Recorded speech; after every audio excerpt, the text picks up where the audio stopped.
آپ نے کہیں نہ کہیں یہ منظر دیکھا ہوگا کہ جب پرندوں کو کسی جگہ پہ وافر دانہ وافر خوراک مل جاتی ہے تو وہ شور مچاتے ہیں. در حقیقت وہ دوسرے پرندوں کو بلاتے ہیں کہ آ جاؤ سب مل کر کھاتے ہیں، اور پھر انہوں نے کبھی اس بات کی فکر نہیں کی کہ کل کے لیے جمع کر لیتے ہیں. اس کے برعکس ہم انسانوں کا اشرف المخلوقات کا طرز عمل دیکھ لیں. انسانوں کا بس نہیں چلتا آنکھوں سے دوسروں کی خوشیاں کھا جائیں، اور ان کی تو اپنے حصے سے زیادہ دوسرے کے حصے پہ نظر رہتی ہے. آج کا کھا لیا ہے تو صدیوں کا جمع کرنے کی خواہش رہتی ہے. جیسے گدھ کی پیٹ بھر بھی جاتا ہے لیکن نظریں نہیں بھرتی، اتنا کھاتا ہے کہ پھر صحرا میں دوڑنے لگتا ہے، الٹ بازی لگ جاتی ہے، سارا کچھ نکال دیتا ہے، پھر کھانے کے لیے دوڑ پڑتا ہے. یہ مردار کھانے کی وجہ سے ہے. لالچ اور ہرس کی علامت ہے گدھ. انسانوں کا بھی آج یہی حال ہے.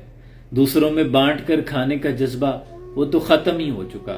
مولا علی فرماتے ہیں کہ جب انسان خود کھاتا ہے تو بدبو پیدا ہوتی ہے، جب دوسروں کو کھلاتا ہے تو خوشبو پیدا ہوتی ہے.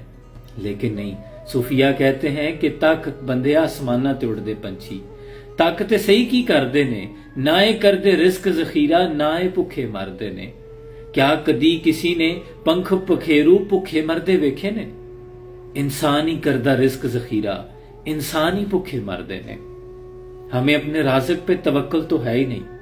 ہم اپنی زندگی کو اپنے حساب سے بہتر اور بہترین انتخاب کرنے کی کوشش میں لگے رہتے ہیں. ہمیں مالک پہ یقین ہی نہیں کہ اس نے ہمارے لیے کیا انتخاب کر رکھا ہے. اور یہی وجہ ہے کہ ہم اپنی زندگی اپنے ہاتھوں سے اپنی آنکھوں کے سامنے تباہ کر رہے ہیں.